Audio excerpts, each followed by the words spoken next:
The session we're doing today is Texts on Tuesday, What's That About? Midrash, which Midrash is sort of the defining feature of how the rabbis of the Talmud engaged in biblical interpretation.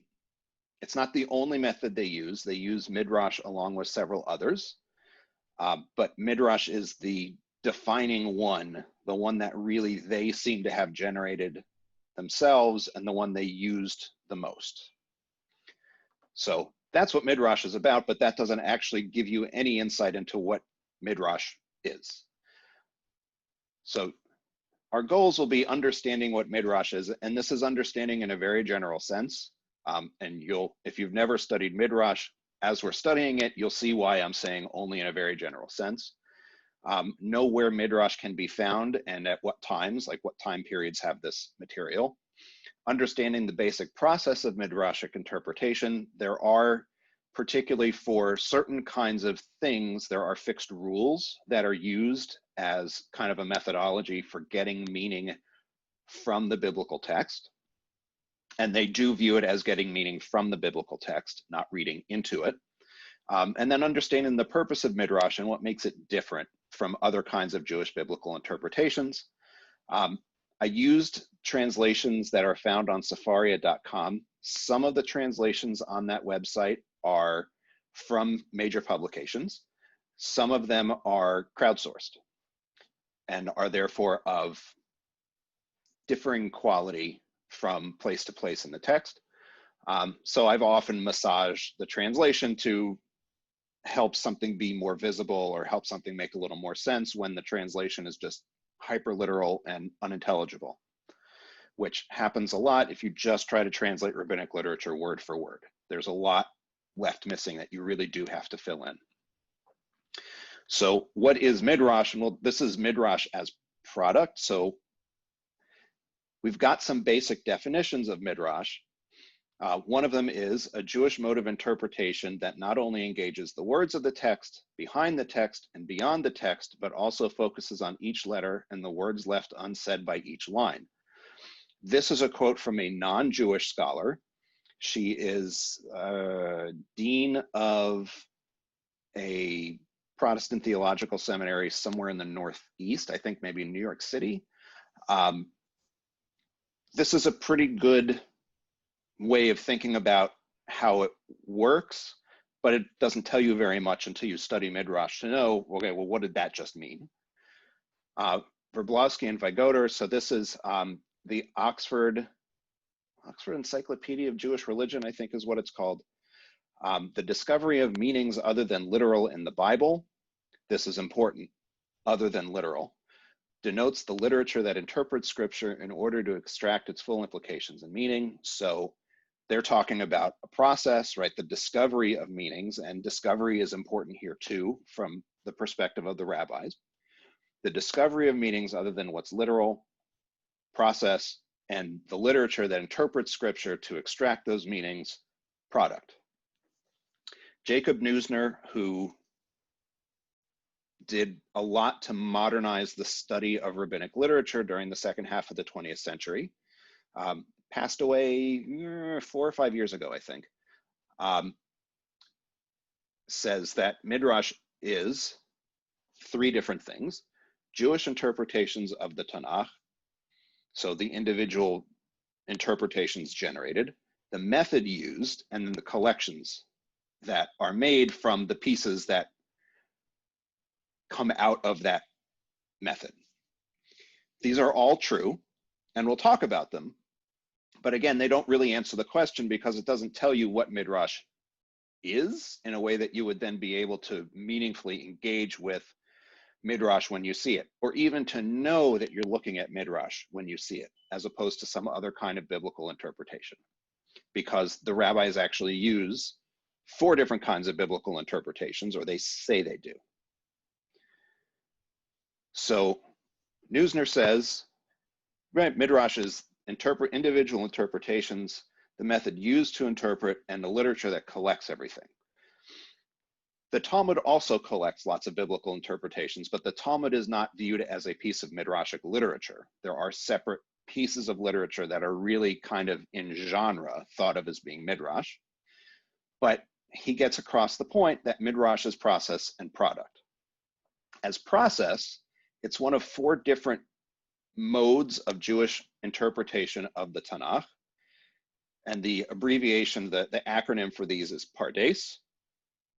Pardes is from Persian. It's where we get the word paradise. But Pardes is Peshat, Remez, Drash, and Sod. So Peshat is, you read the text and what's the plain sense of the text. And there can be lots of plain senses of the text and lots of complexity in figuring that out. Remez usually means allusion, A-L-L, not I-L-L, allusion. But for the rabbis, remez was allegory. So this thing corresponds exactly to that thing. That's not all that Midrash does, but Midrash does some of that. Drash is the mode of interpretation that is Midrash. And Drash involves frequently looking at the text and reaching conclusions about what it means that aren't really in the text to the naked eye, but they're not also saying this and this correspond somehow. So we'll see this Midrash has a lot of variety. We won't even scratch the surface really today, but we'll see some of it. And as product, it's the individual interpretations and then the collections of them as different literary genre. So thinking more about where you find Midrash, the products, the collections, there is a set of literature that's Midrash by genre. You go in, you get a volume called Midrash Rabbah, and all Midrash Rabbah are Midrashic collections on the Torah and several other books. Not every book in the Tanakh has a Midrash Rabbah volume. So in that literary genre, there are collections that are commentaries verse by verse by verse by verse, or even word by word. So you start with Genesis 1:1, Breshit, and there's all kinds of comments about the word Breshit. And then you get another phrase, and there's lots of comments about that phrase. So those are attempting to tease out the meaning of the specific phrases as you go. And then there are others that they're called homiletic midrash sometimes. There are several collections of those. And those tend to be not so much focused on an individual verse that it's commenting on right there, but are more free range kinds of, they're called homiletical midrash because people imagine that they were delivered as sermons. I don't know if that's necessarily always true, but they come off that way. They come off as long discourses that wend and wind their way through scripture as they go. Other places to find midrash, the Talmud is full of midrash. You almost can't go a page without running into at least a couple. And there's other rabbinic literature that isn't specifically a midrash, a collection, but that has midrash in it. So when we looked at the Mishnah last month, the Mishnah occasionally has some midrash in it. There was another text we looked at that was connected to the Mishnah called the Tosefta that has outside traditions, and the Tosefta has lots of midrash in it. But the Talmud does as well. Parshanut are it's a very specific kind of a genre, is line by line, verse by verse commentary from the medieval period. So you're really talking 1000 to maybe 1500. People doing interpretation outside those ranges aren't considered to be doing Parshanut, but Parshanut uses lots of midrash, quotes midrash, makes its own, all kinds of things like that. The legal codes, so the Shulchan Aruch or Maimonides' Mishnah Torah or more modern things, will work in midrash as they go to explain things. Modern Jewish texts, so if you walk into a fairly average Orthodox congregation on a Saturday and the rabbi gives a talk about the Torah portion for the week, it's very frequent that the rabbi is going to include Midrash that they have read or make their own. And there are people who kind of think of themselves as doing Midrash even to this day, using the same methods, reaching different kinds of interpretations. The New Testament, I have a gasp in there, but the New Testament uses Midrash, especially anything written by Paul, the Apostle Paul, uses Midrash.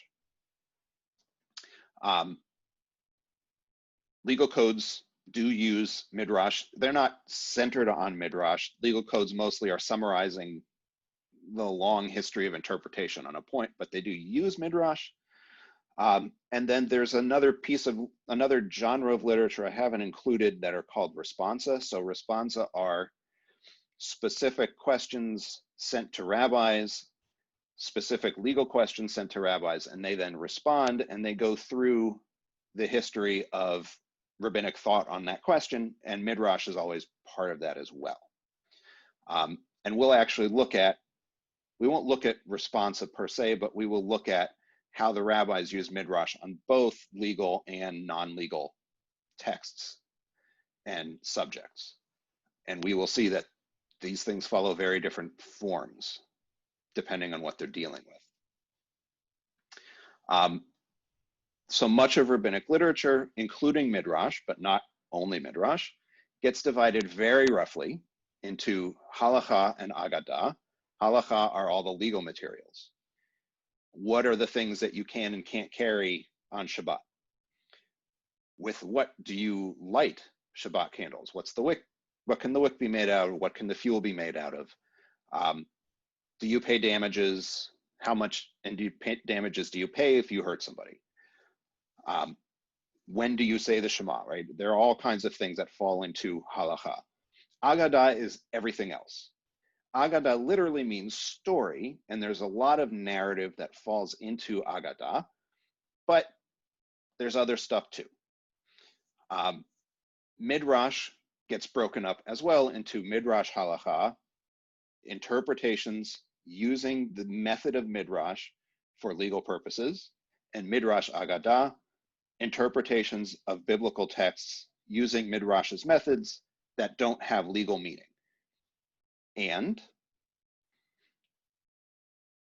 just because it's looking at a legal text in the Torah doesn't mean that the Midrash it's doing is Midrash Halacha. So Agadah gets spun out from everywhere, and Midrash Halacha gets spun out from everywhere. Very non-obvious places. We'll see some non-obvious places tonight. So Halacha is considered more important than Agadah. So Halachic Midrash tends to more closely follow sets of rules and principles than Agadic. All the other stuff is a little bit more freeform, actually a lot more freeform.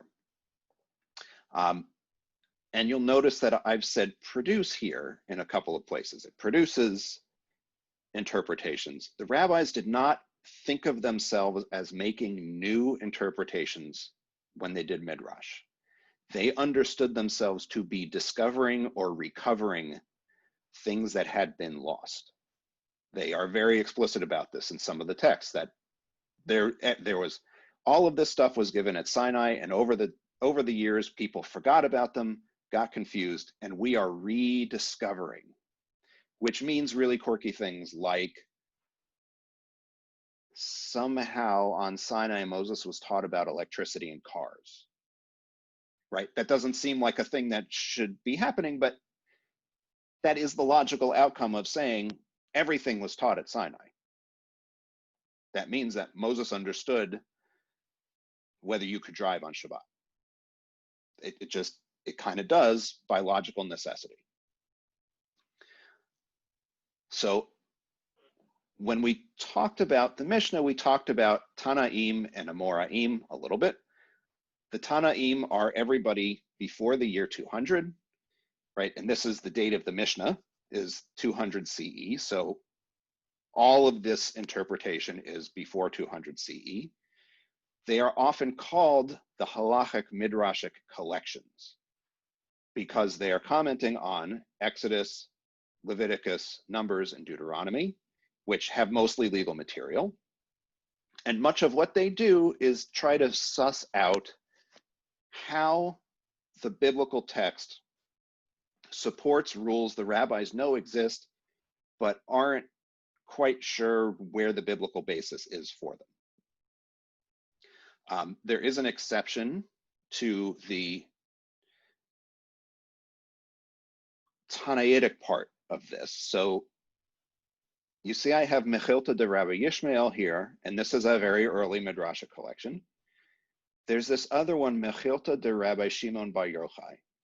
It is categorized as a halachic Midrashic collection. It has stuff from all over the place. It's the only halachic Midrashic collection that is later than 200 CE, or contains teachings later than 200 CE.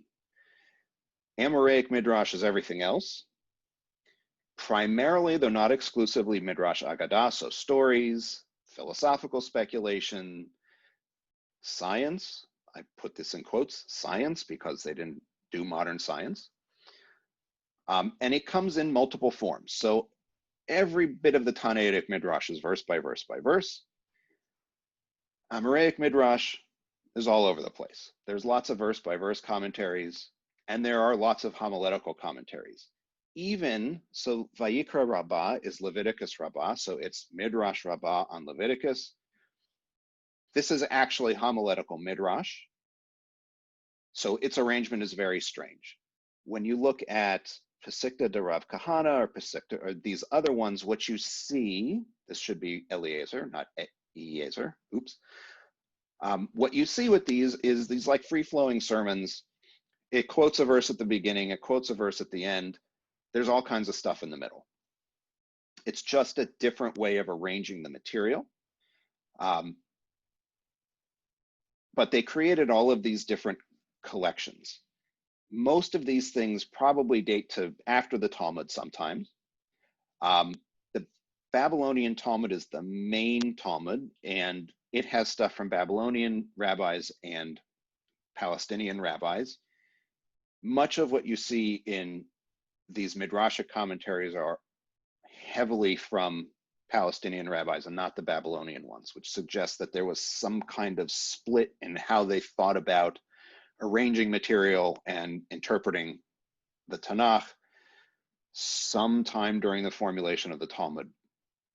And it resulted in things that are very definitely loaded with stuff from the Palestinian rabbis, whom the Babylonian Talmud is sort of poo-poos a lot. We have this other body of literature from them. I could speculate, but it would totally be speculation about why that is. I don't really have an answer, so I'm not going to pretend I do. Verse by verse versus homiletic. So verse by verse Midrash follows the verses, even the words of a biblical book, one at a time, connects the interpretation with the verse. Homiletical Midrash will have a starting verse and an ending verse, and the goal is to wind its way through rabbinic thought and through really different parts of the Tanakh to show how the verse that they started with and the verse that they ended with are really connected. So these can go all over the place. They're very, very strange. And when you read them with modern Western eyes, you spend a lot of time going, huh? That's okay. That's okay with every kind of rabbinic literature. It takes a long time to figure out how it all works. Verse by verse Midrash pulls in verses from elsewhere, but it's always trying to figure out what the verse it's talking about means. Homiletical Midrash isn't so concerned about that. Okay, so before we move from there, are there questions? It'd be really weird if there weren't.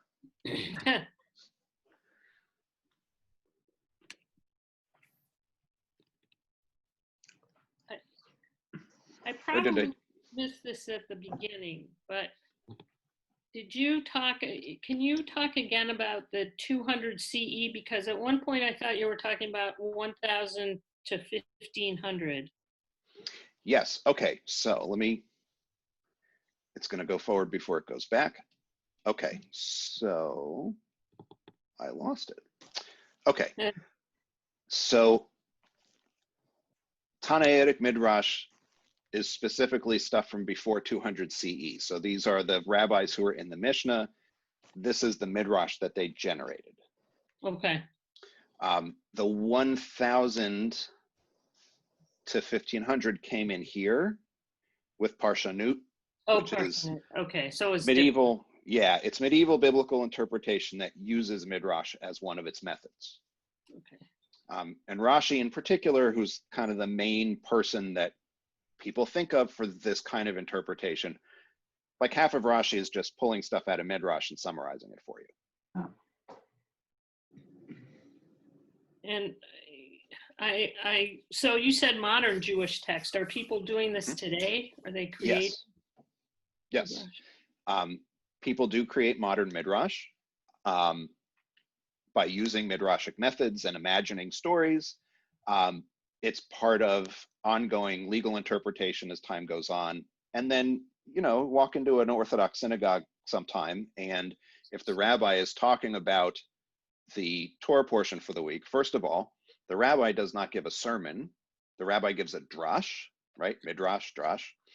But the rabbi will use Midrashic material in formulating that sermon. And that's true even for rabbis all over the place, not just Orthodox ones.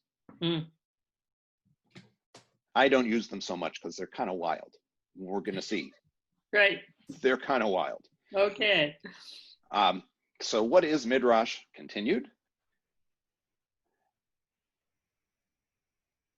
So Midrash as a process. We can talk about definitions all day long, and it doesn't teach you anything about Midrash. But we've seen that they relate to the enterprise of discovering meanings in biblical texts. So the question is, are there rules, and what's the point? This is very small text. You're not supposed to read this. But I've shown it to you. So this is the Baraita of Rabbi Yishmael. So Rabbi Yishmael is, when we saw Mechilta de Rabbi Yishmael, that's this Rabbi Yishmael. The Baraita of Rabbi Yishmael is a text from outside the Talmud and from outside the Mishnah that Rabbi Yishmael wrote, or that's attributed to him, that is actually like the intro to Sifra. And Sifra is a Tannaitic commentary on Leviticus. So the Tannaitic commentary on Leviticus pulls this teaching from the rabbi who Mechilta is attributed to. He didn't write it all himself. And these are 13 rules of interpretation for how you figure out what the halacha is based on the text of the Torah. We are not going to go through these. I have a book you can borrow that explains these in more detail, but even with that explanation, they're not really helpful explanations because you don't know what they're talking about when they're talking about things. This is the nature of rabbinic texts. You simply have to be thrown in and forced to figure it out, which is a process that takes a while. So I've picked intentionally gentle texts today.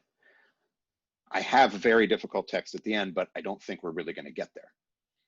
And that's okay. So this is a set of rules that at least ostensibly are supposed to bind how the rabbis figure out what the halacha is from wording in the Torah. But you don't have to read this. It's too small for you to read, probably. I have to kind of squint. So all of that made a lot of sense, right? So there's these 13 rules that have things like kal vachomer, a fortiori, and gezerah shava, identity, and klal ufrat, general to specific, pratu klal, specific to general, right? All of these things make a ton of sense to you right now. I can't see you nodding your heads because I can't see anybody but me, which is a very weird and narcissistic kind of thing going on right now. But I imagine at some point you started laughing at the idea that you could even understand what I was saying, or you started laughing at the idea that I realize how narcissistic it is to just be looking at me on screen and not seeing anybody else. Whether you're laughing with me or you're laughing at me, it's good that you're laughing. So all of that makes no sense because we haven't looked at Midrash, so you don't really know how any of this stuff is supposed to work. Unless you've been studying Midrash already, in which case you understand this. In which case, I've probably put you to sleep by now, so wake up. So let's actually look at some Midrash so you can get a feeling for what all of this stuff actually is. And we'll start with Midrash Ha'la'tha because Midrash Ha'la'tha is a little more grounded in the actual biblical text, and because there are rules and the rules actually seem to govern things a little bit, but we're not going to go through all of the rules, right? Those 13 rules of Rabbi Ishmael, just their names don't tell you anything.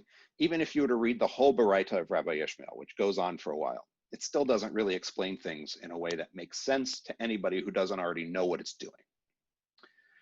So we are going to study some Midrash Ha'la'tha. We're going to try to understand the rules without studying the rules, right? So we're going to try to understand some of this Midrash without using Rabbi Ishmael's 13 rules. So you don't have to like print it out and keep it next to you on the desk or anything like that. So there's basic steps that we should follow though. For Midrash Ha'la'tha, you want to try to figure out what's the rule that they're trying to figure out. What's the rule that they're trying to attach to the biblical text? What is the actual rule they're talking about? You may not see the rule in the verse. They know a rule exists and they're looking to figure out where it came from, right? That's their perspective, is this is the verse this rule came from. So we need to figure out what rule they're dealing with. The second part, and this is somewhat infuriating, is that they will refer to a verse by a phrase from the verse. But that doesn't mean that that's the part of the verse they're relying on. So they'll just say, oh, in verse blah, blah, blah, blah, blah, and they'll say the first 3 words of the verse, but actually the thing they're talking about is at the end.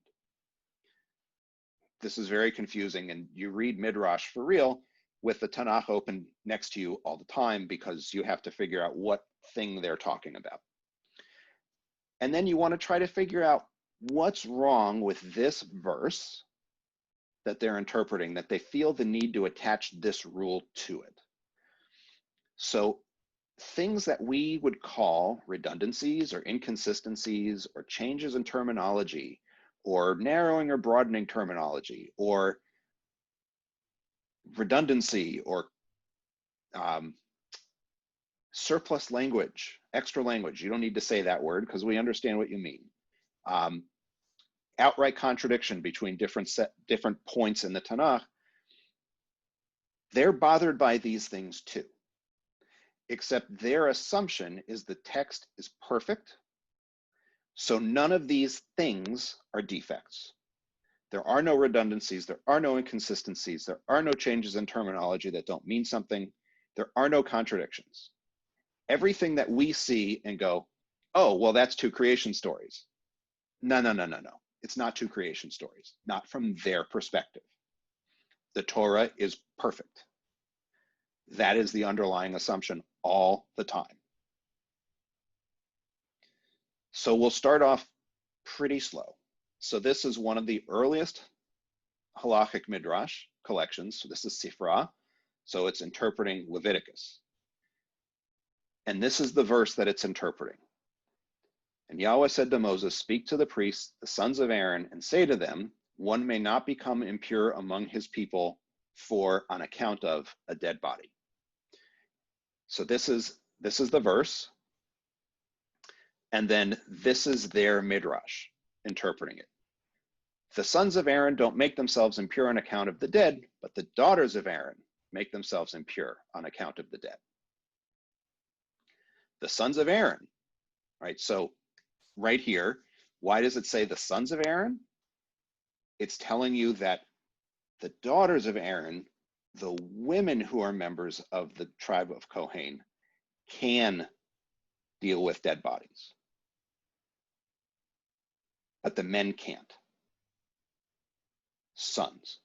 So then the next part is, does this include the blemished? No. Scripture says the priests.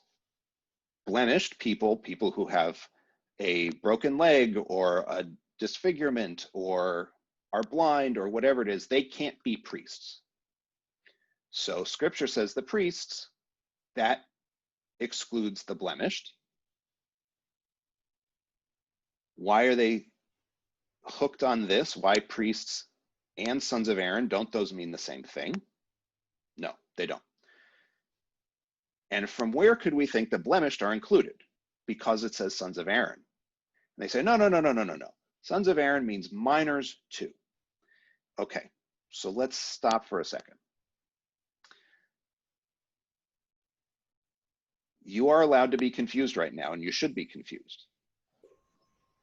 Is anybody not confused? I hear people laughing at the idea of not being confused. This is good. I'm confused. Okay, excellent. Excellent. Okay. So Mission accomplished. this is an example of the Midrash of this sentence. Mm-hmm. But yeah, obviously we don't see how they got that, but Right. right. Okay, so Rab, so does this mean that the priests can handle the dead and not become impure? no. I mean, that's the way, no. Okay. No. Okay, so we'll see why this is. So first of all, we got to answer question number one. What are the rules? Not the rules that you see in the Torah. What are the rules they're talking about in their Midrash? So rule number one, I'll give you one. The sons of Aaron don't make themselves impure on account of the dead. They shouldn't. Not just Right, that so they can't handle a dead body. Right. The No, daughters of Aaron wait, that's can. not what that says. It says, it says they don't make themselves impure on account of the dead. Right. So you would think if they do it, then they're still not impure. They're still Correct. But we're reading too literally, I think, Barry. Well, I want to get to the literal meaning before I get to the other meaning. Well, Maybe we have to know what it says in Hebrew. I just thought that's what Jeremy said, that the women were allowed to touch the dead, but the men weren't. Right. No? Which is not what that says, of course. Which Well- contradicts, I That's just it. want to make sure that that contradicts the text. Okay, so when the Torah says, so this is background stuff, right? So this is part of the problem of reading Midrash right out of the gate without having read lots of Midrash before, or any rabbinic literature, is you have to know that what the rabbis mean by the sons of Aaron making themselves impure on account of the dead is touching a dead body. That makes you impure. So the verb used is the verb for, so the word is tameh, which is to become impure. One becomes tameh from a dead body by touching it. There are other ways too, right? Walking into a cemetery is bad for the Kohanim. They shouldn't do that. If you have ever seen, this becomes very interesting in the Orthodox world, you will sometimes see a funeral where someone is standing at the fence watching the funeral. It's because they're a Kohen and they can't go in. Hmm.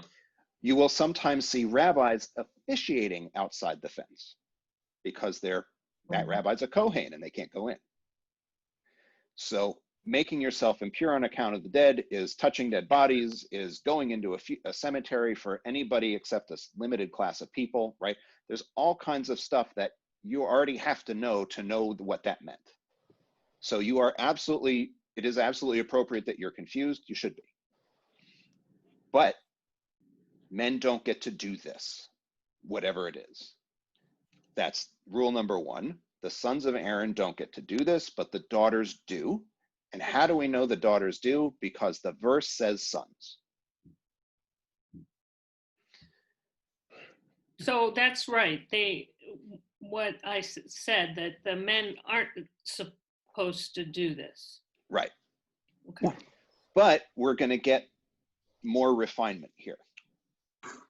The sons of Aaron, does this include the blemished?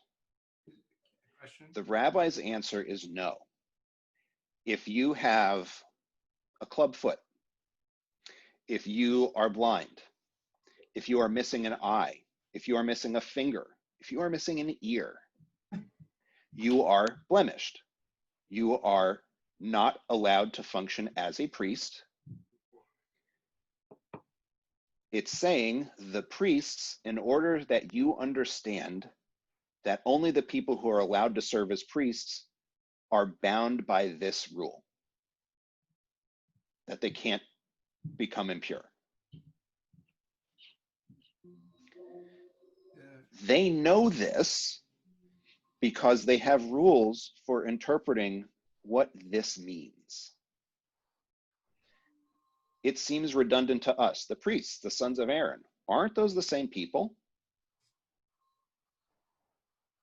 The rabbis say no. Just because there's a repetition doesn't mean that the repetition doesn't mean something. It does. Repetitions have meaning.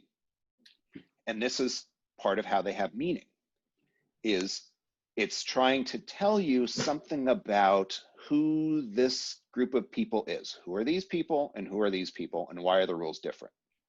So Jeremy, Mhm. So it's the idea that in the Torah, the written Torah, the sons of Aaron and the priests are the same.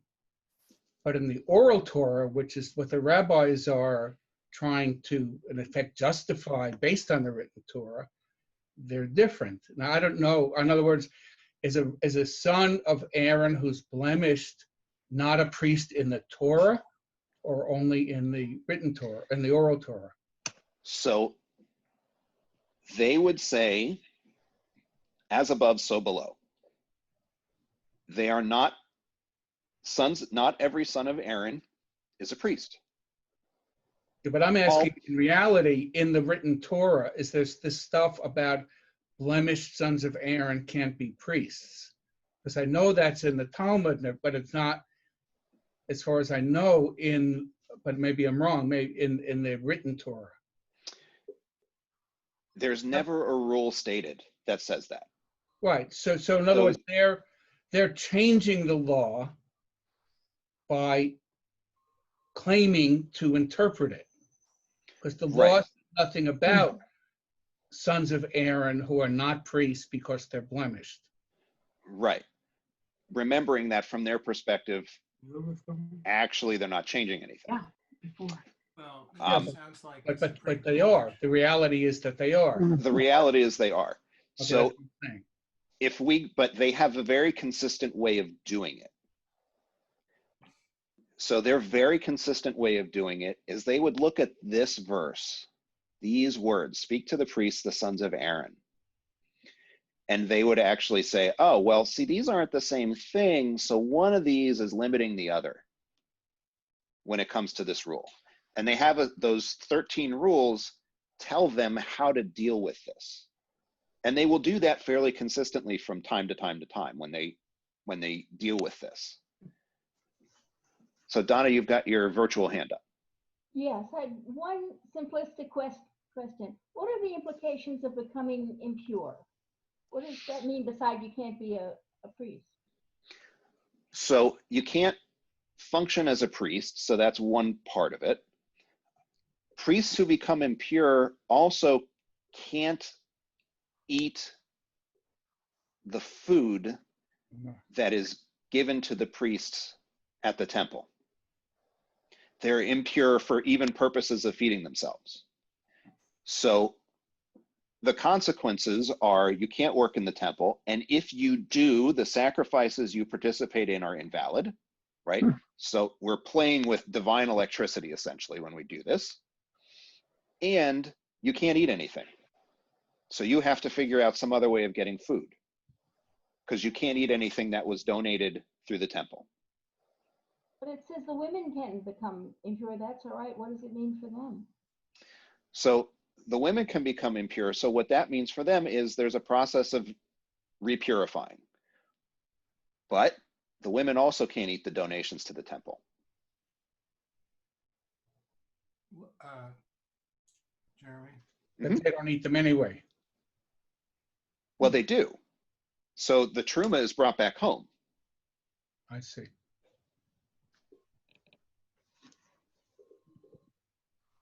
So this is every bit as confusing and complex as it seems. Well, the And women, this is starting off slow. the women can't be priests at this point anyway, right? Of course. So women can't be priests, but they do eat food that comes from the temple. So some of this stuff determines what they can eat. I see. And it's also limiting to some extent what the people who aren't qualified to be priests but still would eat food from the temple, it also affects their ability to eat as well. So the impurity stuff in this system is really, really, really, really, it's like toxic in terms of, it's contagious in terms of what it can do to somebody's ability to engage in regular life. But is this permanent? Like once you've touched a dead body, then that's it? You're impure forever? No. So people can become impure again. People can become pure again, but it's much more difficult and much more problematic for priests than it is for everybody else. So Larry, you have your virtual hand up. So it's a common sense question, but is it true that this does not apply to men who are not sons of Aaron and are not priests? In other words, most men. They're outside. True. Okay. They are the women outside. And all the rest of the men can Right. do. Okay. Right. Dunya, you have your hand up. Yes. You may have already explained this, and I'm sorry if I don't remember, but was blemish defined specifically? You made it sound like it was just a disfigurement, but could it be something minor or?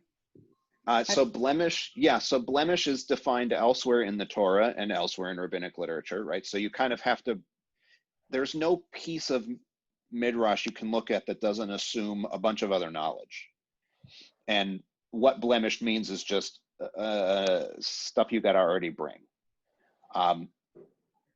It really is a case of just you're dropped in the deep end and you eventually figure it out by exposure to a massive amount of material in a relatively short amount of time. So yeah, I'm bringing in blemish because I know what it means, Right. but otherwise it's not somebody who has a pimple, right? But it's stuff that really disqualifies you from doing certain things because you really are ritually impure. Okay, so we have them distinguishing sons of Aaron from priests. We have them distinguishing sons of Aaron from daughters. And then we have, how could we think the blemish might be included? Scripture says the sons of Aaron. Oh, well, maybe the sons of Aaron really does mean that everybody's included in that. And then they say, no. The sons of Aaron, that means minors too. Where are they getting that from? Is that anywhere in this text? No. Is any of this anywhere in this text? No. No. But they have these rules and they're looking to figure out where they got the rules from. This is the thought process that they're using. It's not the thought process that we use. And it's not, when you look at it from the outside, what they are doing, but it's what they think they're doing. So they have these rules. Priests can't become impure. The daughters of Aaron can. Blemished people who would otherwise be priests can. But the minors who are not disqualified from being priests are also bound by this don't become impure thing, because you might be called up to the big leagues, right? So these are the rules that they're working with, and they're trying to attach them, and they found this text, and they notice things about this text that are, to us, problematic. Why say priests and sons of Aaron? Aren't those the same people?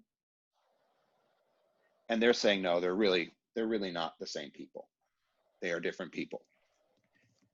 And that's how they are leveraging the text to hang these rules onto them, which should be very confusing because this is not how we read texts. but it is absolutely how they read texts. So Marlene, you have your virtual hand up. I do. Thank you for helping me find that, Dunya.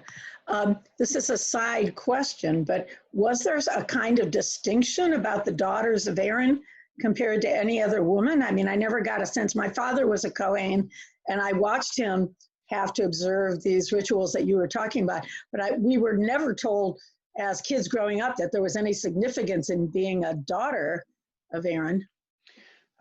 There would have been at one point. There is not now. I see. There is almost, the rabbis make it so that there is really, for all practical purposes, almost no practical implication for being a Kohen, male or female. Because now, if you are a Kohen and you go into a cemetery when you quote unquote shouldn't, what's the implication? We don't sacrifice animals, so you're not disqualified from that. Basically, the only thing you're not allowed to do now is, in theory, you shouldn't go up first when the Torah is read. So in many congregations, traditionally, the first aliyah, the first person who goes up for the Torah reading, is a Kohen. So, okay, maybe you shouldn't go up for that. And the other thing that you're not supposed to do is you're not supposed to do what's called duchening. Right, so duchening is the, yivarechacha, right? So the priests go up and they bless the community with their hands like this. Well, both hands like that. Mine doesn't do it on both hands. But that's the other thing in theory they shouldn't do. In theory, they shouldn't marry a divorcee. That ruins your status as a Kohen. But again, what's the practical implication in our own time? So, but even like medieval times or beyond medieval times, was there any significance in being a female in the Kohens?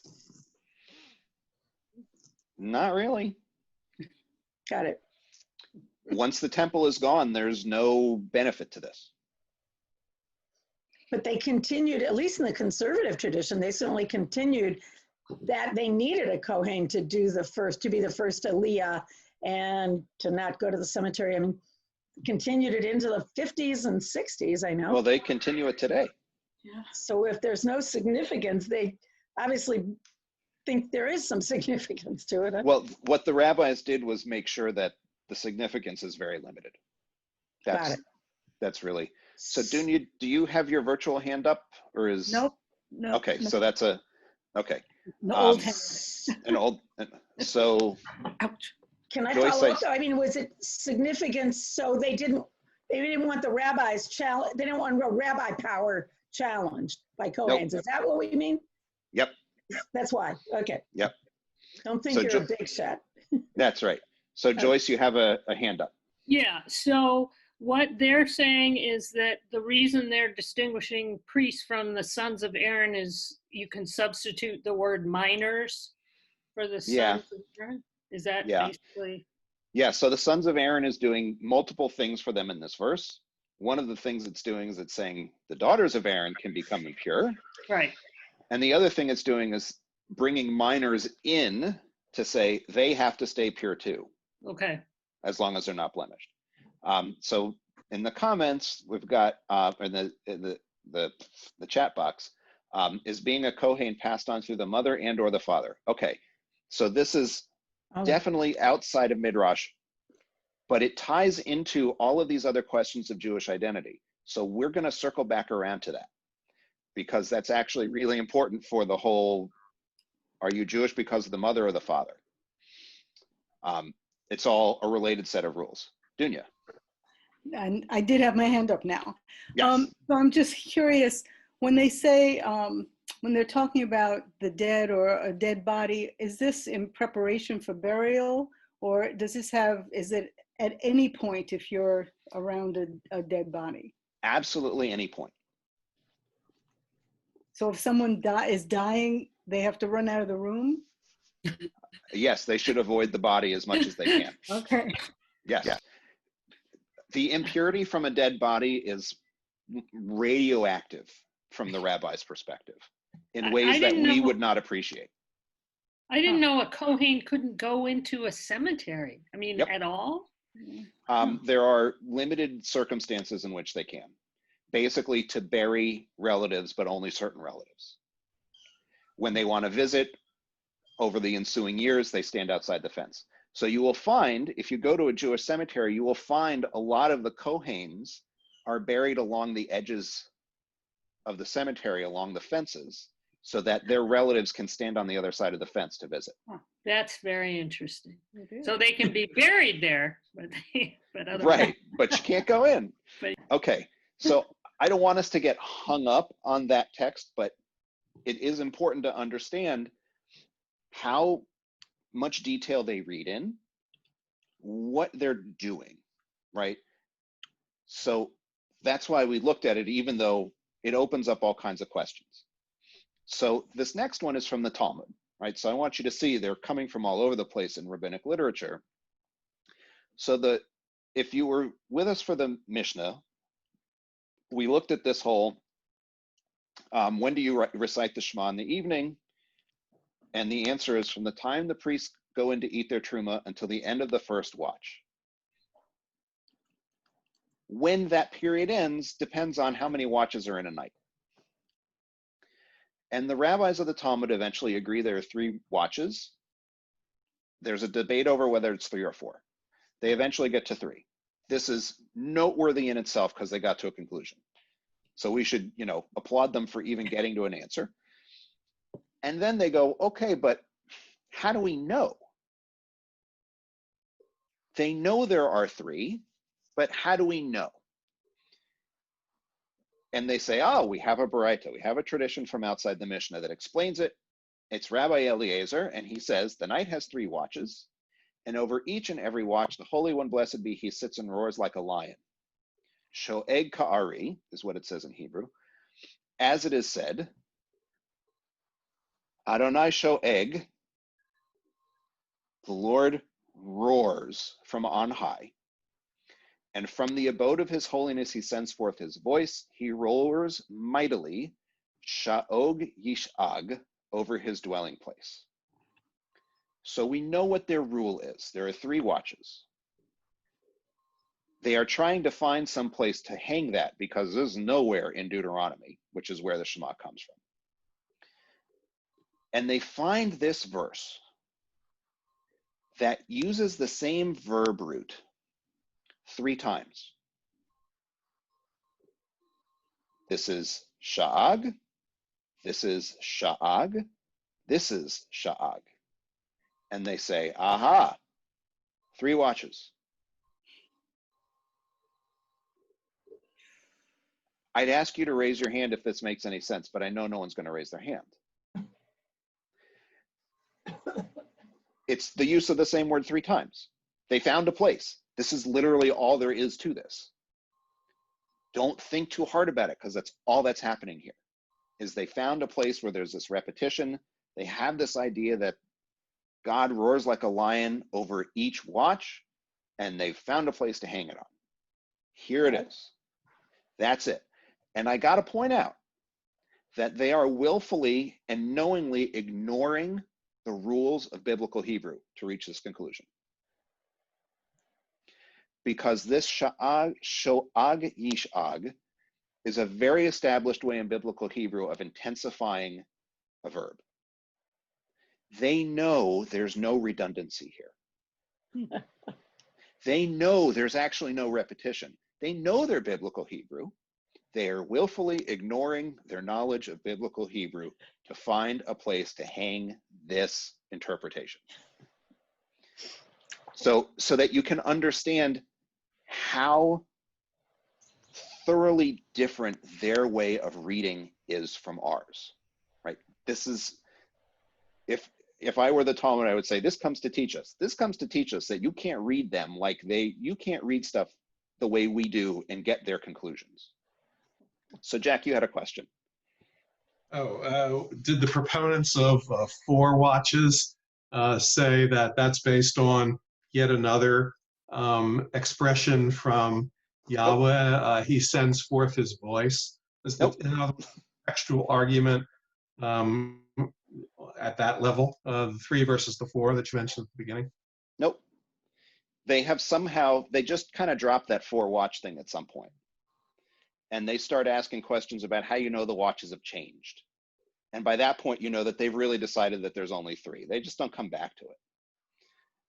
And that's normal for the Talmud, right? It'll talk about stuff and then drop it, and it doesn't even mention it's dropping it, because the Talmud's way of talking is, again, not a Western way of talking. So it doesn't necessarily make sense for us until you spend a couple of years studying it and you go, oh, I get it, right? We're just not talking about that anymore. It's like, families who decide not to talk about their disagreements.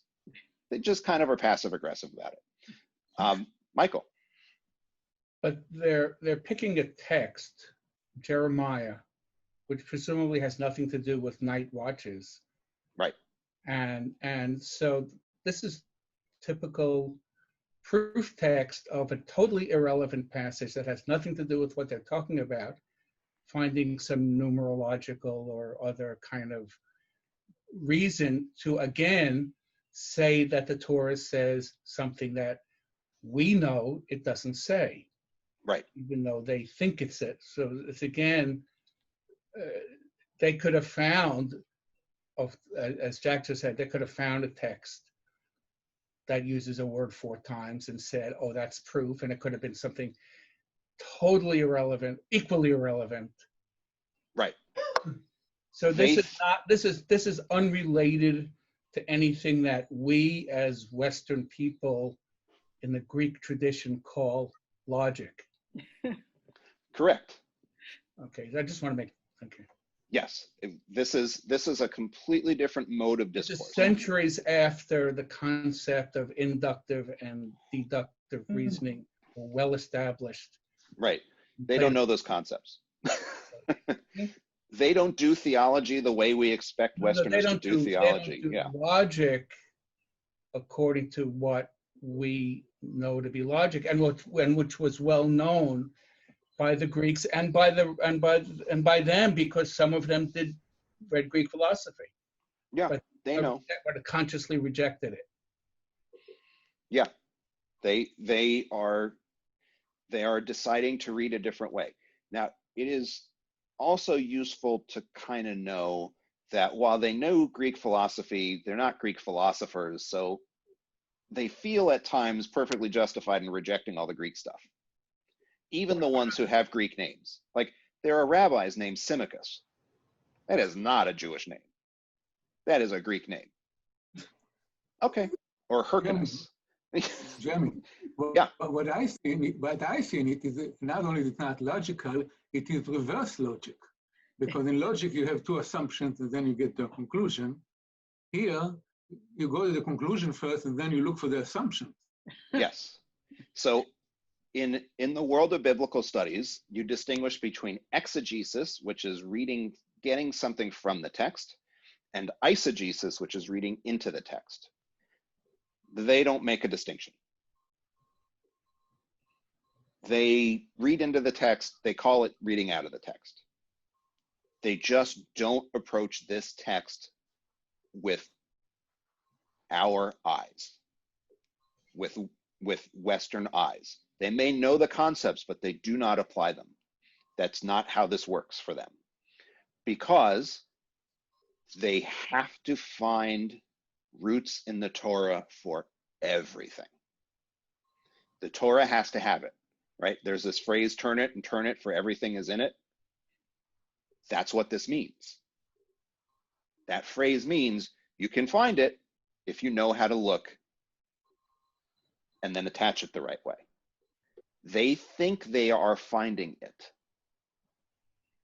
That is the rhetoric they use. They are finding it in there. They are not reading it in. Even as we look at it and go, you're reading in. So it really is that weird. Really, truly is that weird. Okay, we are not going to do this because that is going to get way, way, way into the weeds. I want to show you a Midrash Agadah because I want you to see how much the rules are just totally thrown out the window when you start not talking about halakha, right? They are trying to latch ideas on. They can be very fantastical.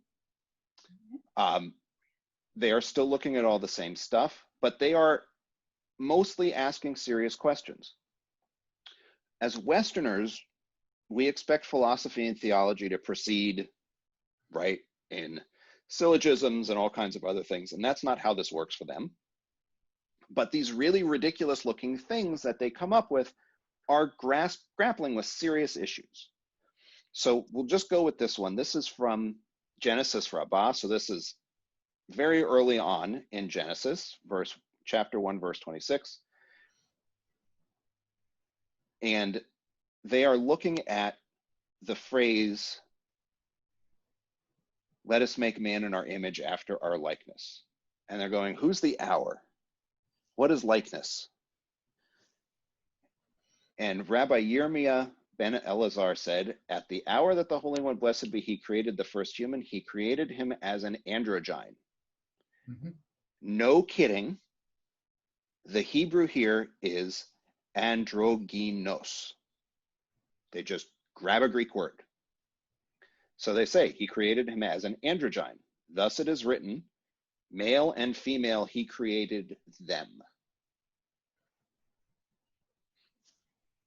Oh, we've got this thing in Genesis we're explaining over here. And then another rabbi comes and he says, at the hour that he created the first human, he created him dual-faced. The Hebrew here is not Hebrew. It's the word du, as in duo. Dual-faced, and sawed him apart and made two backs for him, one here, one there. So this is like the Roman image of the god Janus, two faces, sawed down the middle. They said, but isn't it written, he took one of his ribs? And he said, no, from one of his sides. Because, look, we translated the word for rib in Exodus as side.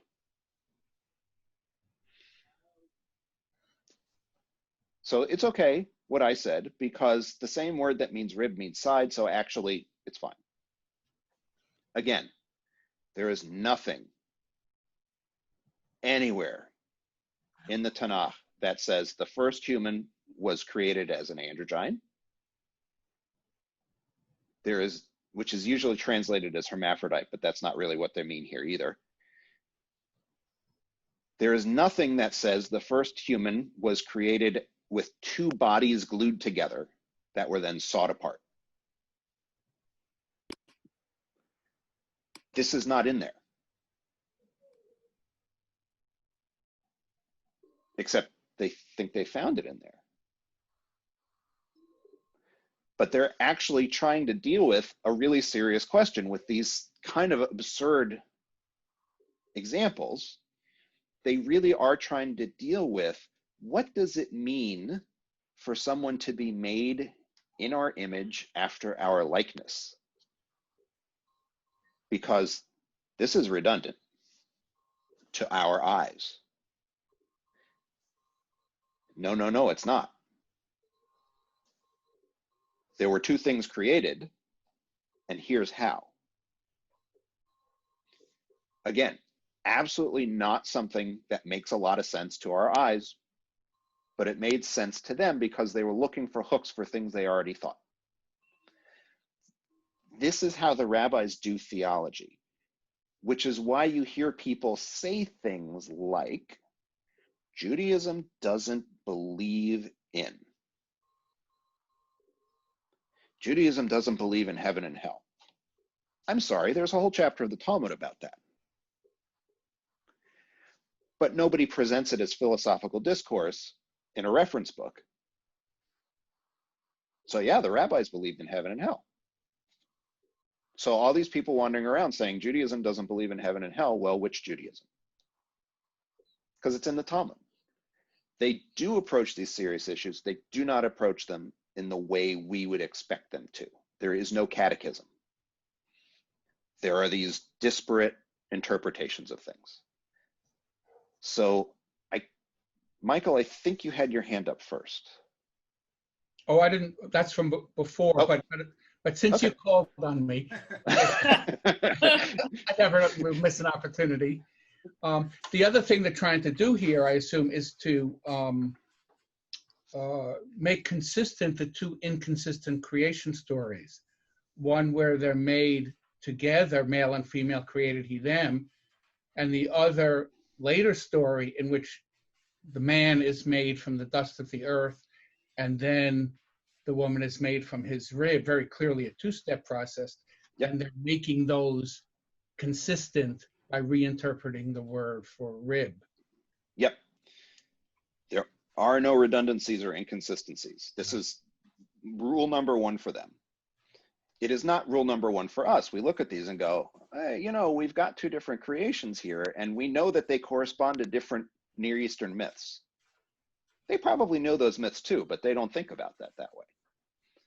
So Joyce, you have your virtual hand up. Yeah, I mean, that's actually what Michael said sort of answers my question, because you were saying, well, they just pulled this out of nowhere. It's not in the Tanakh, but they give a reference, Genesis 5, verse 2. But you're saying they pulled out the androgyne part out of nowhere. Is that right? Is that what So from our perspective, they pulled it out of nowhere. And remember how I said, you have to know a lot of stuff to be able to interpret what they're doing. So there is in the ancient Mediterranean, in Greek mythology and other ancient Near Eastern societies, the myth of the primal androgyne. Oh. Take that phrase, plug it into Google, you will find a lot of stuff. They know about this. They are bringing this concept in as an explanation for this other thing. So this is in the conceptual water. Okay. It's like fluoride. It's there. All They right. know it, and they're able to pull all of this stuff. We don't know it because we don't talk about this stuff. You will only know it after you study the rabbis and go, where'd they get that from?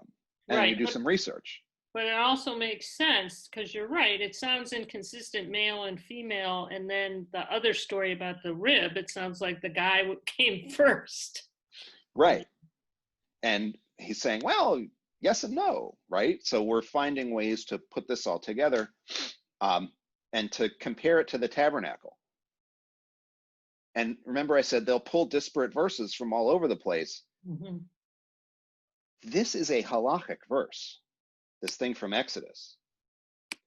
It is saying what the sides of the tabernacle are supposed to be made of. But they're saying, but look, it's the same word. Look how we translated it. Look how we translated it in Targum Onkelos. We said it was a side, just like a side over here in this other Aramaic word. It's fine. Okay. Got it. So they, just because it's a halachic verse doesn't mean it's only got meaning for law. And just because, let's go back, just because this is from the prophets doesn't mean it doesn't have a halachic meaning. This verse from Jeremiah is turned into a piece of Jewish law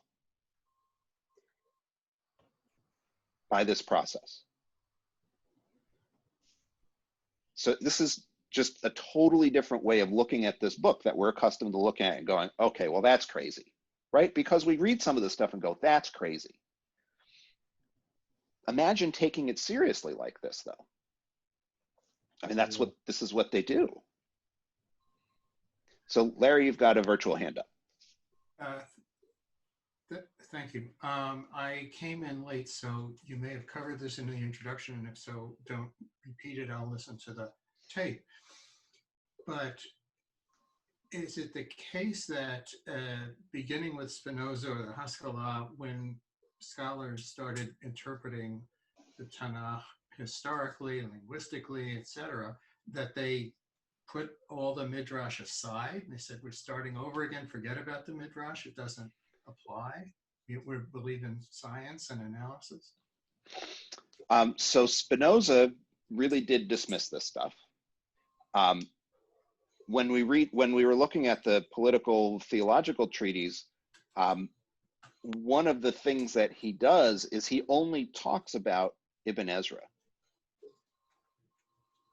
So, because Ibn Ezra is into grammar, and so is Spinoza, so he thinks Ibn Ezra is brilliant. And Ibn Ezra doesn't take all this Talmud stuff, this Midrash stuff, quite so seriously. But otherwise, yeah, people kind of don't use Rashi anymore. Or what you will find today in the academy, and this is people like David Weiss Halivni and a bunch of other people, they actually are able to bifurcate in their heads. And they do modern critical scholarship for their job, and then they go to shul. And they don't intersect these worlds. They can say, oh, the Torah has 4 authors. And then on Saturday, God wrote it all. And this is most modern biblical scholars. You don't get into biblical scholarship because you have no contact with religion at all for most people. So yeah, they just kind of toss this stuff to the side and say, well, Rashi's crazy. Or the Midrash was crazy. That's not how it works. Look, we can read this text and we can see the sources. What they do with their personal time is a different story sometimes, though. So Jack, you got a virtual hand up. I have I guess, a comparative religion question. And this is a fascinating and peculiar way of doing textual interpretation. Has it had any spillover, for example, in interpretations of the Quran, where it is equally important to try to resolve seeming discrepancies and ambiguities, given that that text is the Word of God? Oh, yes. So when people say Judaism and Christianity are closely related, I want to say, have you studied Islam? Because the closest thing to rabbinic Judaism is Islam. Huge body of outside interpretive literature that corrects redundancies. They are so tightly tied that Midrash, interpreting the Torah, is presented in the Quran as the actual story. Oh. So there is a book called In Potiphar's House, which is about the Joseph story, and it surveys all of this literature. And you see that the Joseph story as told in the Quran is based on the rabbi's Midrash. Not the biblical Joseph story, but what the rabbis interpreted it as. So they are very tightly tied traditions. And they share a lot methodologically in terms of reading and in terms of interpretive principles. Much, much, much, much, much closer in this respect than any version of Christianity is to Judaism. Because remember, Christianity's basic principle is we don't read the law like that anymore. Islam's approach is the Quran is that law, just not the Torah. So they are uncomfortably close to Judaism for a lot of people. When you start to study it and you realize, oh, they're very much like us in terms of interpretive approaches and things like that. So yes, absolutely, they are tightly tied. So we're going to zip to the very last slide, because the very last slide, I feel like, is representative of where we are right now. You can see I have a lot of slides. I knew we weren't going to do all of these.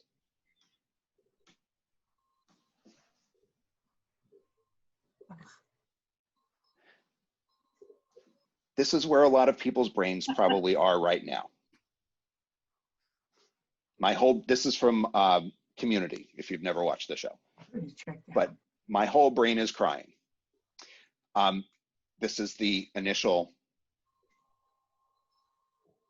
encounter most people have with Midrash turns into this, which is fine. It's supposed to happen because it is almost impossibly complex without really studying it a lot, but you should know it's there.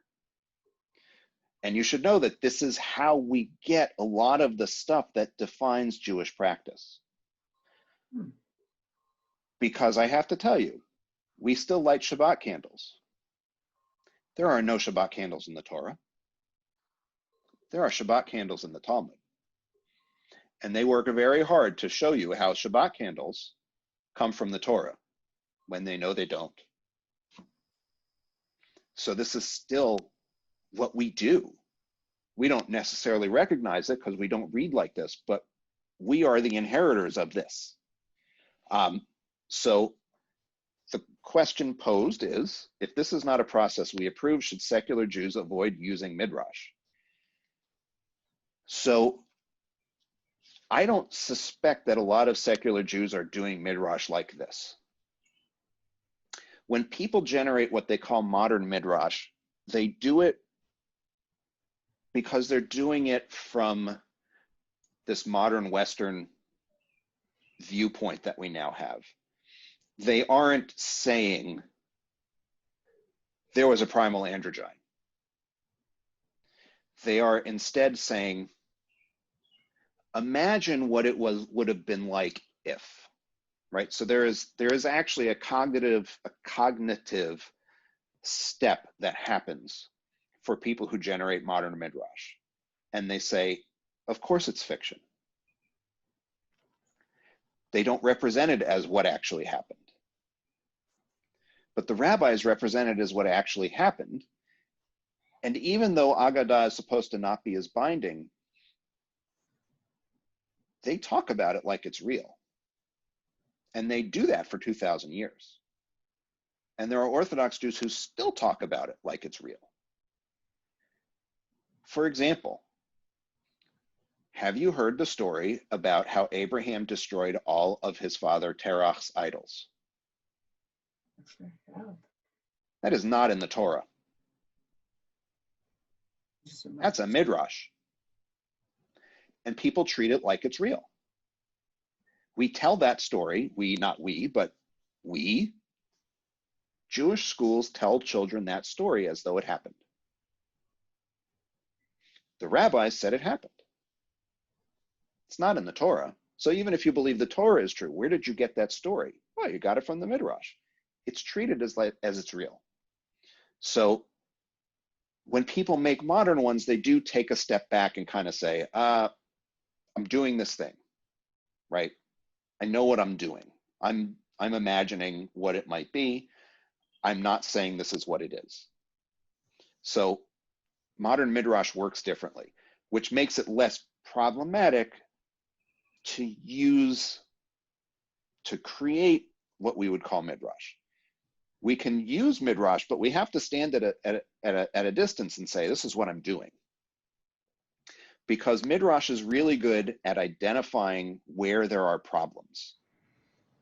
It's not always so good at giving you answers, but they're very sensitive to the problems in the text, which is why for modern biblical scholars, it's still useful to look at this stuff because it's pointing to stuff that you don't necessarily notice every time, but they notice it. So before we end, I do want to go back to Barry's question about, is being a Kohen passed on through the mother and or the father? I'm going to totally blow your minds here. The status of everybody as Jewish is actually mostly determined by your father. How many people think, oh no, it's a thing, people are Jewish based on whether their mother is Jewish, right? That's the Jewish law that we know. That is like the outlier case. So almost everything about a child's status is a result of their father,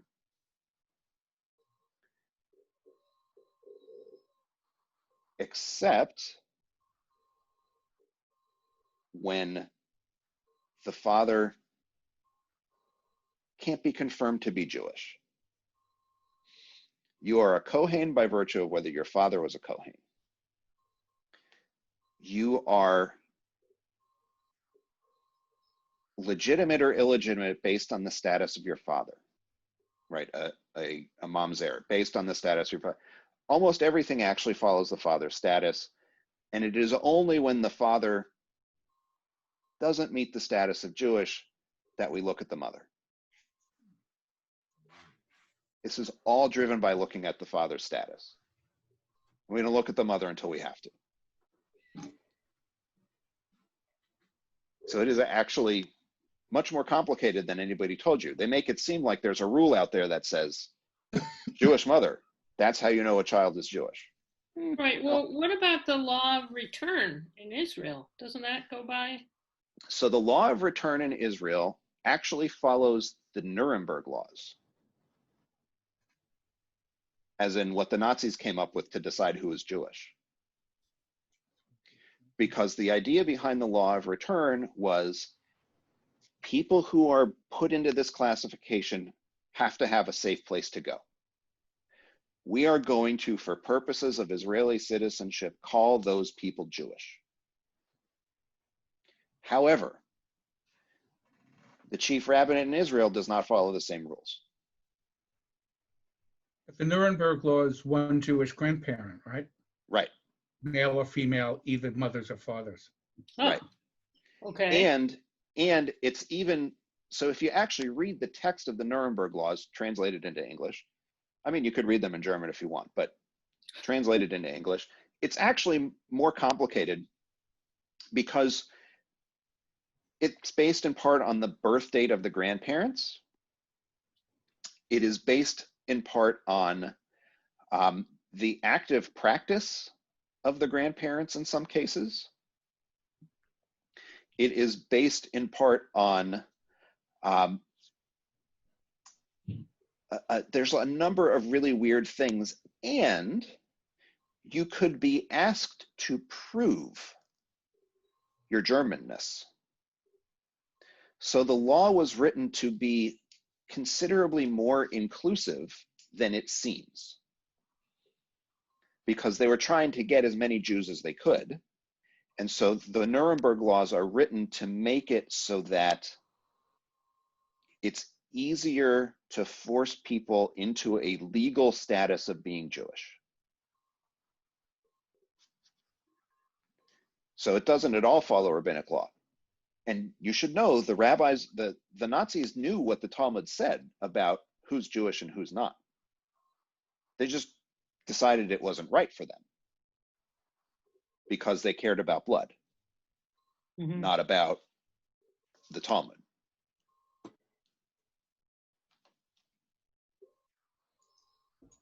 Michael has his hand up. But the rabbis, but that's it. You were about to make a distinction between the law of return and the rabbis.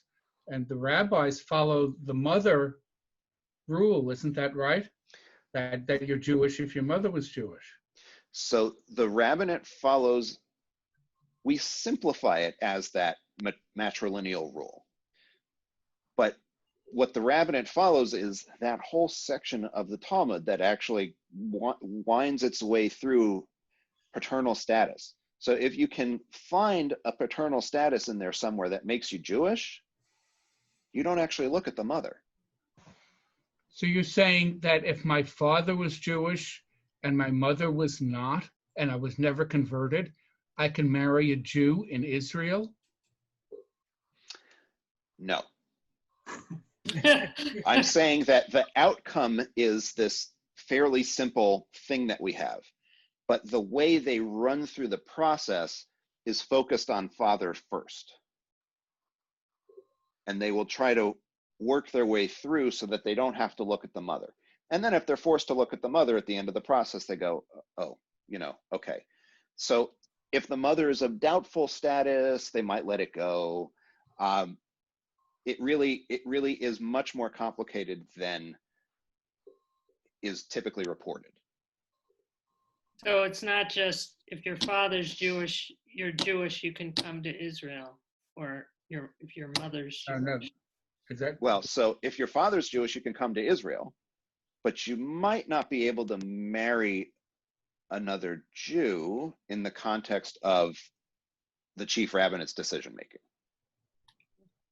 Right? So the rabbis are following a different, the chief rabbinate follows a different set of rules.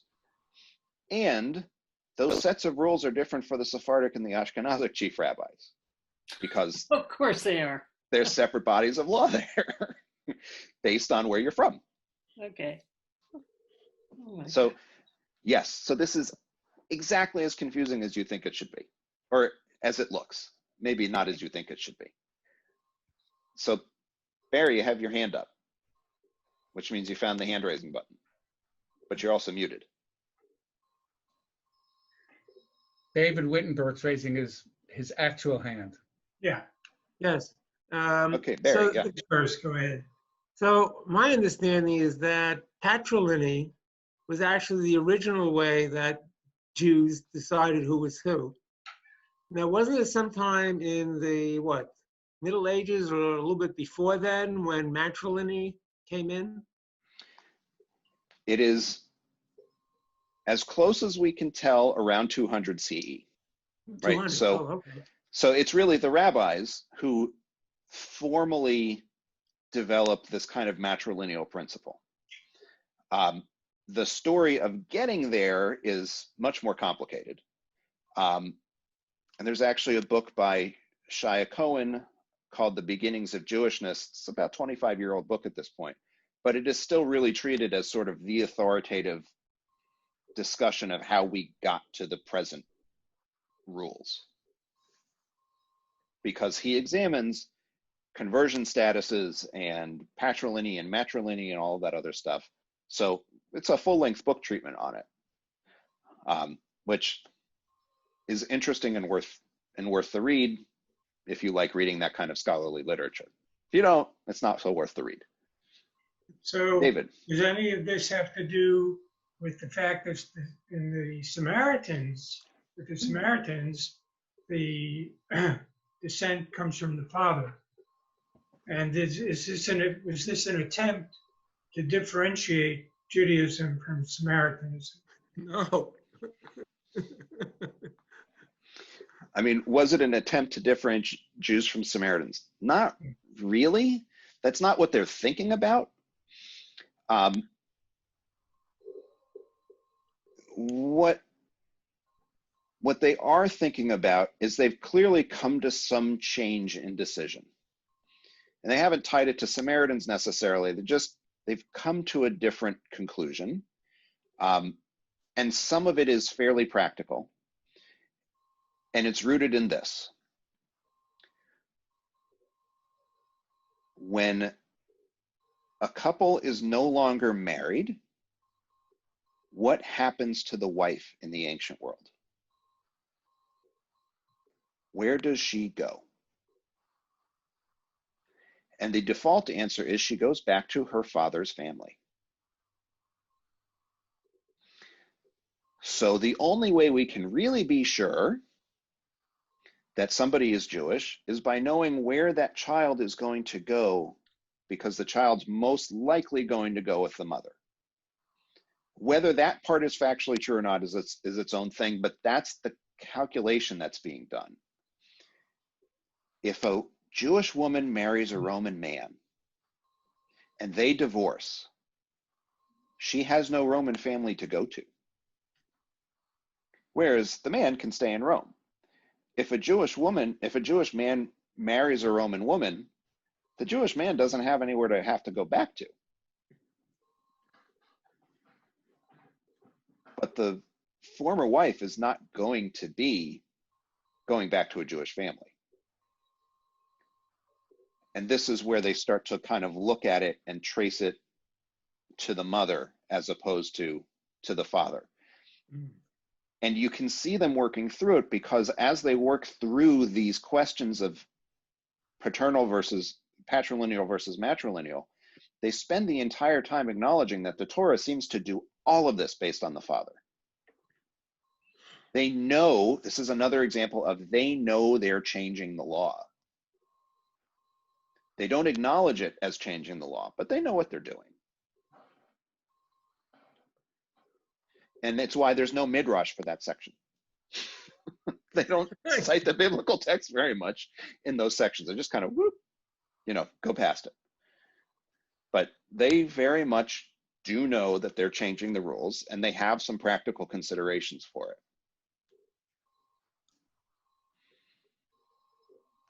and they work their way through it. And this is far from the only time that they do this sort of thing, where they reach a conclusion that the biblical text doesn't really support, like not putting out a person's eye when they take out somebody else's eye, right? Eye for an eye. The text is very clear. It doesn't mean anything else. They work their way to money damages. And I have all the Midrash. I have some of the Midrash for that in the presentation too, but you know, it's too complex to do everything in an hour. So Michael and or Barry, you still have hands up, and I don't know whether they're actual hands or virtual or, you know. Okay. So I will post this online. If people are interested in doing more Midrash, we can. If you have reached the point where you think, I never want to look at this stuff again, also wonderful. I'm not going to force you to study Midrash. But you know, there are things that we can come back to and we can look at specific issues, and eventually it'll make more sense. I can't promise it's going to make a lot more sense, but the more you deal with it, the more sense it tends to make over time, I guess is how I would put it. Okay, well, so we got one vote for Midrash. Yeah, me too. I'd like to, I just spent a little time before the session just poking around, and some of the like pure mythology seems absolutely wild and wonderful, like the debate in heaven over whether God should create humans or not. Just fabulous stuff. Yeah. So it'd be fun to talk about that. Yeah, there's really, really wild, interesting stuff in this. It's just not how we're used to thinking about anything. So we can do more. I mean, I'm not going to reshare the PowerPoint, but we touched on 3 texts. I have like 10 things in there. So we could go very deep down the rabbit hole. It's not even hard to go deep down the rabbit hole. You don't even need to be able to do a lot of Midrash to start going deep down the rabbit hole, because there's just wild stuff in there. I'd like to go to the other slides, spend more time. Okay. I mean, I got to tell you, that makes it a lot easier for me to prep for the next couple of weeks, right? Because sure. Just keep working on these slides, right? Yeah. That's fair. I mean, I'm happy to do other slides, but. Yeah, I'm also happy to go slower. Right, so I was trying to kind of like, here's a survey. We can definitely go slower and look at stuff in more detail, because this is obviously just like okay, here's how wild it is, and here's their mental state when they're doing this stuff. Because yeah, it's every page of the Talmud has this stuff. So it is very thorough. Okay, so I will let everybody go, because we've definitely gone on a long time. And I will see some folks on Fridays and Saturdays. Keep an eye on your email, because you're about to learn about Camp Machar. If you haven't read your Tuesday event reminders email, there's a thing in there about Camp Machar. So you should check that out. There are prizes. I'm not the one running it. So keep an eye on that.